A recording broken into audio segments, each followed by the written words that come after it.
The Minnesota Twins did what they needed to with a soft pocket in their schedule, winning 5 of 6 to catalyze a journey back toward the 500 mark. Unfortunately, yet another crushing injury blow tempered the enthusiasm, leaving the team to forge ahead without its two most impressive hitters for the foreseeable future.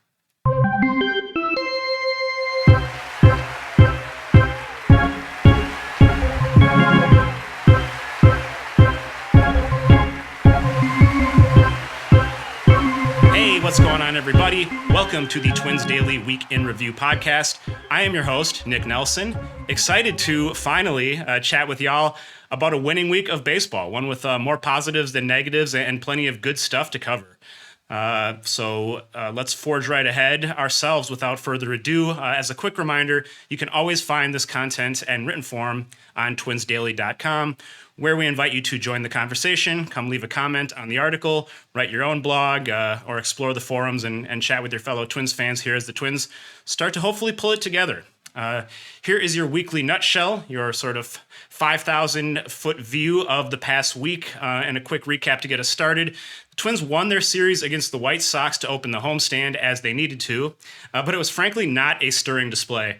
They narrowly avoided another blown lead on Tuesday. They survived 13 stranded runners on Wednesday, and they got shut out in a loss on Thursday. A bad team outscored a worse team by a couple runs over 3 games, and Minnesota was still not showing signs of elevating from this team-wide funk.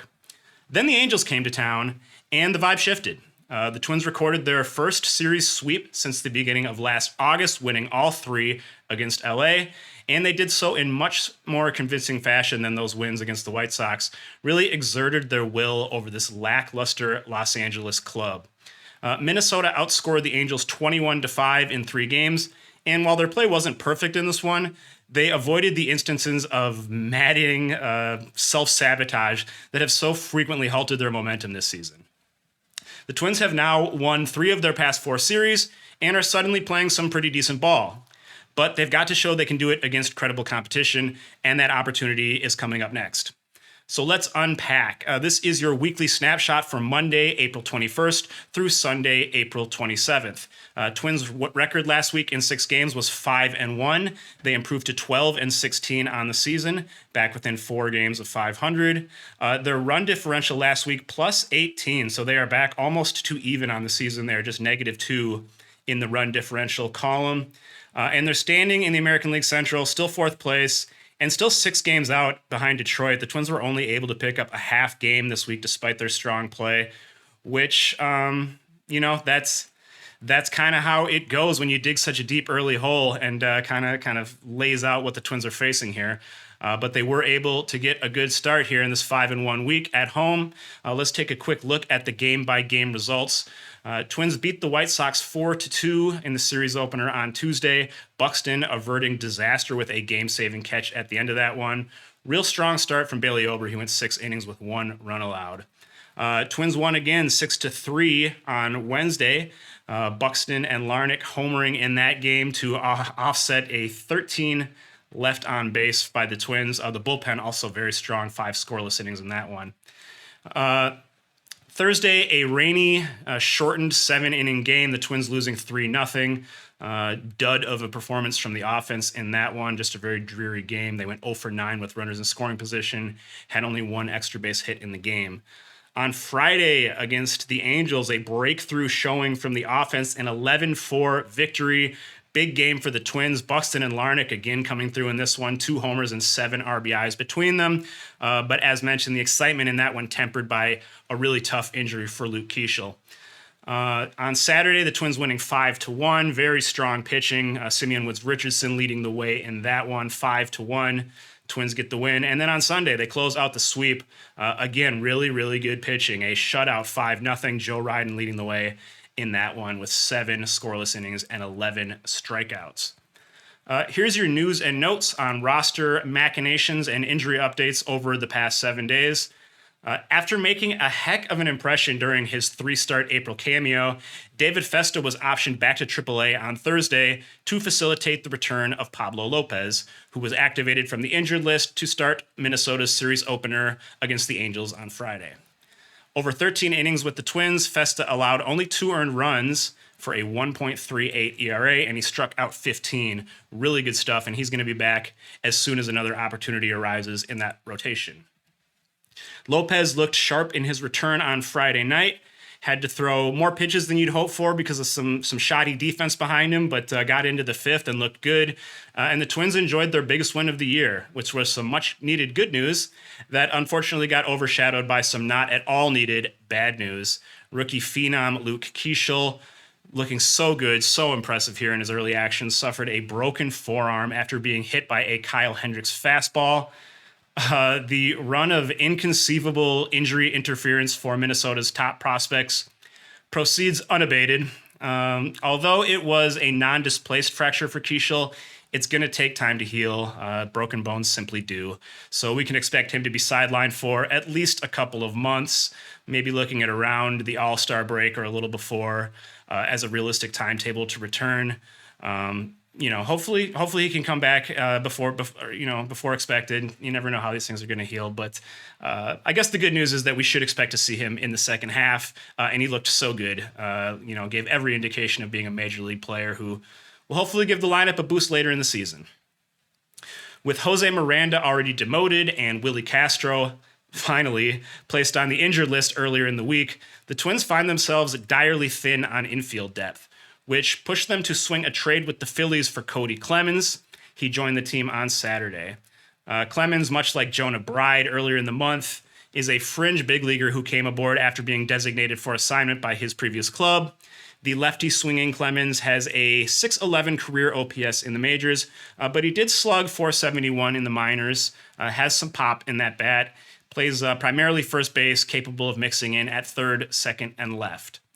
The Twins find their roster rife with these kinds of marginal MLB talents right now, as Clemens and Bride are also joined by Mickey Gasper, who was recalled to take Castro's vacated roster spot.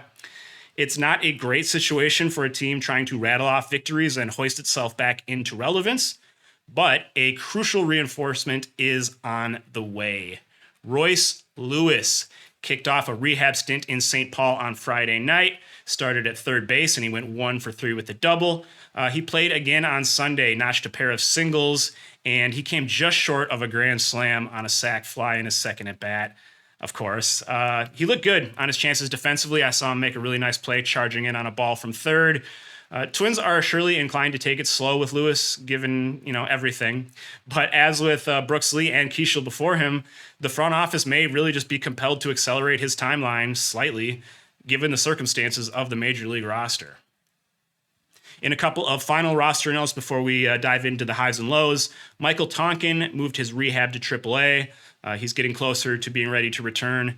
And Matt Cantorino, sadly, was released following his DFA.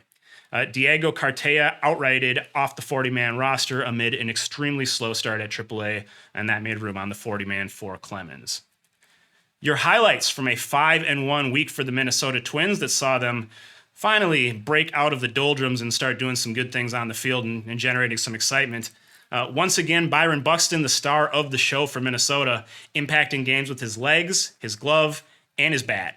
He opened the week by making one of the most thrilling and dramatic defensive plays of his career, sprinting into the right center gap and diving at the warning track to catch a would-be game-tying drive off the bat of Andrew Benintendi with 2 outs in the 9th. Really awesome stuff. At the plate, Buxton hit 2 more homers and added 5 more runs scored to his team-leading total, which is now at 22.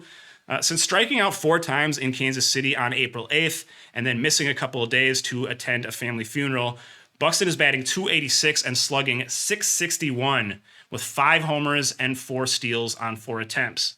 He ranks 4th among American League players in wins above replacement during that span. Buxton is swinging at everything and still striking out a ton, but it doesn't seem to matter much. He's locked in and looking like the best version of himself. Buxton has started 25 of the team's 28 games in center field, has not needed to start at DH. Sunday seemingly represented his first true day off of the season, that wasn't impacted by other circumstances. A refreshingly productive week for the Twins offense saw them bat .283 as a team with 27 walks, 20 extra base hits, and 31 runs scored in 6 games. Other than Buxton, some other hitters contributed and showed signs of breaking free from early slumps. Among them, Trevor Larnach, who went 8 for 22 with 3 home runs and 9 RBIs, embodying the run-producing profile that inspires Rocco Baldelli to consistently plant him in the middle of the order, batting 4th or 5th pretty much every time he's in there.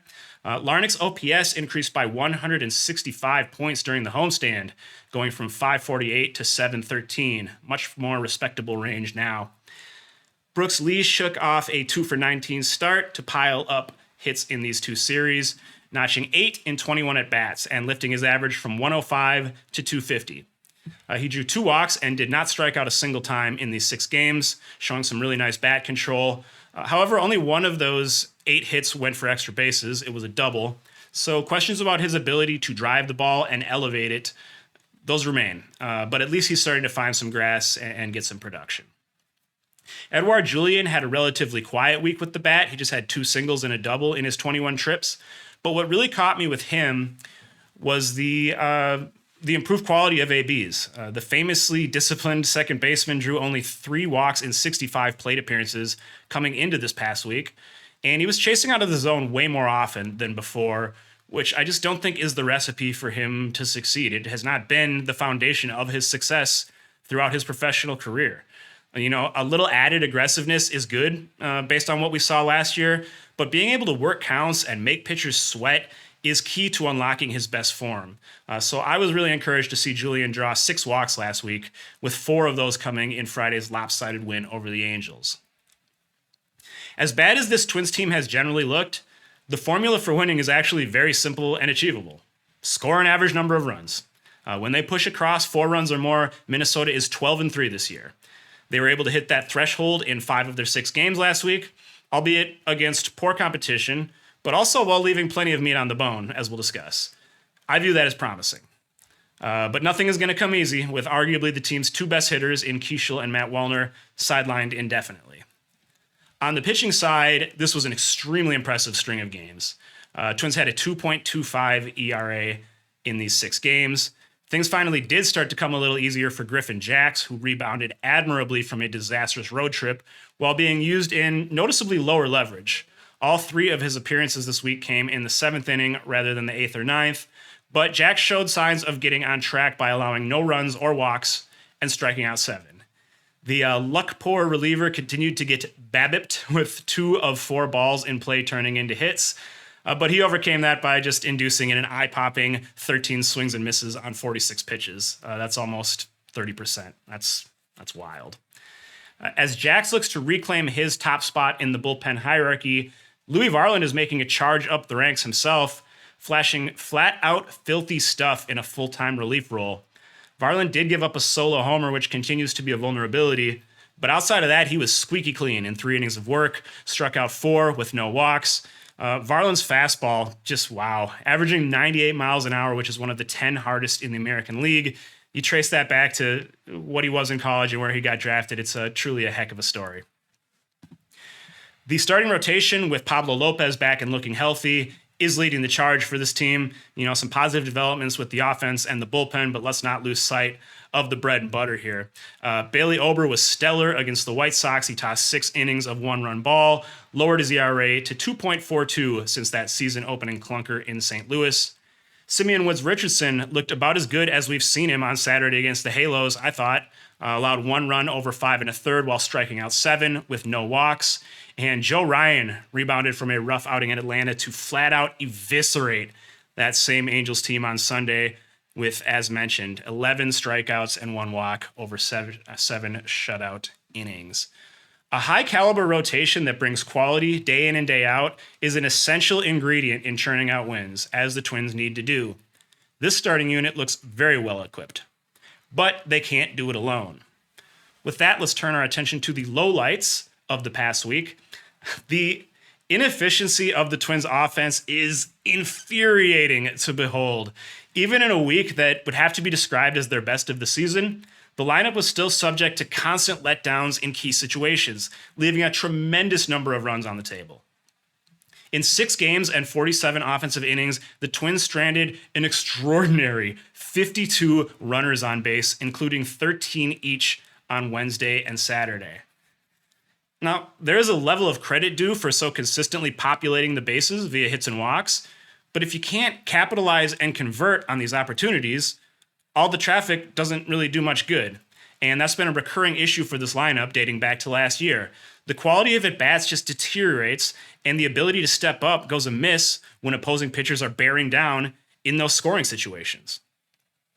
The most glaring perpetrator in these shortcomings remains Carlos Correa, who once again found himself coming up short for much of the week. He went 0 for 12 in the White Sox series and finished with 5 singles, a double, and a walk in 6 games, not really cutting it. On multiple occasions, he came up with the bases loaded in less than 2 outs, only to end up watching strike 3 sail by. When hitting with men on this year, Correa has nearly grounded into as many double plays, 6, as he has hits, 8. And 7 of those 8 hits have been singles. In some respects, Correa continues to be snake bit. There's the occasional rocket finding a glove, some bad calls from the umpires, both of which we saw this week, but there's no excuse for a 578 OPS from a $37 million player. Correa, for his part, is not looking to make excuses. When asked by reporters following the Chicago series if he's dealing with physical issues, be it in his feet or his wrist, that are holding him back, Correa responded, quote, "I'm dealing with my swing sucks right now," end quote. That definitely checks out. Despite good bat speed and a high contact propensity, Correa's barrel rate, his hard hit rate, his average exit velocity, all below average, and his launch angle is the lowest of his career. He's just hitting the ball downward too much. The end of the week did bring some genuinely positive movement on the Correa front, however. He turned on a few balls in that Angels series, displaying some of that pull-side power that has really been a miss. And he notched 3 hits on Sunday, including a 113-mile-per-hour single that was the hardest hit ball in the game. Is that a sign of things to come? We can hope. If the Twins are to find a groove and dig their way out of this hole, they need some approximation of prime Carlos Correa at shortstop. And the same goes for Yohan Duran at the back of the bullpen. While he technically got the job done this past week, securing his second save on Tuesday and closing out a 4-run win on Saturday, Duran just isn't looking like the dominating force we used to know. The appearance against Chicago almost became another bullpen catastrophe, with Duran entering to protect a 3-run lead on Tuesday against the worst team ever and putting the tying run on second before Buxton called game. Buck's highlight prevented a devastating early season lowlight for Duran. And, that's kind of the part of that amazing highlight that sort of, takes away from the happiness of it for me. Although Duran only ended up allowing 1 run and 1 hit in the week, lowering his ERA to a deceptively impressive 1.59, he struck out only 1 of the 9 batters he faced. His strikeout rate for the season is at 22%, which is down from 29% last year and 33% in 2023. Meanwhile, the walk rate early on here is way up to 13%. So troubling trends all around, and that is a bit ominous as the Twins head into a key series against an opponent that simply terrorized Duran and the Minnesota bullpen last season. Our trending storyline as we flip the page to a new week: the impending return of Royce Lewis demands the attention of Twins fans everywhere, especially in the wake of Keishel's deflating injury and news that Wallner is still reportedly weeks away from returning. While showing improvement, the offense still clearly needs an infusion of explosiveness and clutchness. And we all know how Lewis can deliver on these fronts when he's healthy. The early signs in St. Paul, very encouraging. The Twins, unsurprisingly, have signaled an intent to take it slow with Lewis's rehab, which seems plenty reasonable. They would surely love to have him on hand for the next series in Cleveland, but that's highly unlikely. Next weekend at Fenway is a possibility, but the following homestand, which will feature Baltimore and San Francisco, might be a more realistic target. Either way, we're almost there. When Lewis returns, the Twins will need to make a decision on who goes from the bench to make room. Seemingly it's between Jonah Bride, Mickey Gasper, or Cody Clemens. There's an argument for Royce making any of them redundant. I think any actions seen by these 3 in the coming games could be extra meaningful in terms of what they're able to do with those opportunities. Although the availability of minor league options for Gasper potentially would put him in the crosshairs. Let's close out by looking ahead, as we always do, to the week in front of us, and the Twins with a big road trip on tap. If they want to make a statement, they've got a prime opportunity to do so. 4 games ahead in Cleveland against the defending AL Central champs, who won 10 of 13 meetings between the two last year. And then it's off to Boston for a series at Fenway Park, where the Twins season essentially died last September. Can the Twins banish the memories of last year's second half collapse and the sort of pivotal roles that these teams played? Or will this road trip and, step up in competition simply remind us of who the Twins are? That's the whole story this week, and I think it's what we're all focused on. So, let's see if they can channel this forward and handle what's ahead. An interesting subplot in Cleveland will be the late game dynamics with, Duran and Jax going through their own things early in the season. And for Cleveland, the same really happening for Emmanuel Clase. He's been navigating some real early season struggles and was recently demoted from the 9th inning for the Guardians. So things could get interesting in the final innings if these games are close. Here's a look at the expected matchups for these 7 games for the Twins. In Cleveland against the Guardians, Twins will be throwing Bailey Ober, Chris Paddock, Pablo Lopez, and Simeon Woods Richardson. Cleveland will be countering with Tanner Bibby, Luis Ortiz, Ben Lively, and a TBD starter on Wednesday. Against the Red Sox at Fenway, it'll be Joe Ryan, Billy Ober, and Chris Paddock going against Walker Buehler, Brian Bello, and Sean Newcomb. All right, that's all we got. Twins winning 5 of 6, finally getting on track and starting to show that momentum that has been so amiss. We'll see if they can carry it forward. They got no break. Fortunately, a pretty fresh bullpen thanks to Joe Ryan going deep and Justin Topa handling the last couple innings. So it's going to be a great series. We're going to be having a watch party at Mortimer's in Minneapolis on Lindale and Franklin on Tuesday night for that early 5:10 start. That is a free event, so come on out and join us if you'd like to watch, and hopefully the Twins can keep it going. They've got a pretty interesting opportunity here in front of them. I'm not saying it's at all likely, but if they were able to sweep Cleveland, they'd be back to 500 and they'd be ahead of the Guardians in the standings. So that tells you just how, the hole is deep, but it's not that deep, and we're still early. So it'd be really great if the Twins could keep playing some good ball this week. And either way, we'll be here next Sunday to recap it for you. Please swing by twinsdaily.com, share your thoughts, write a blog, and we'll see you next Sunday. Thanks, folks.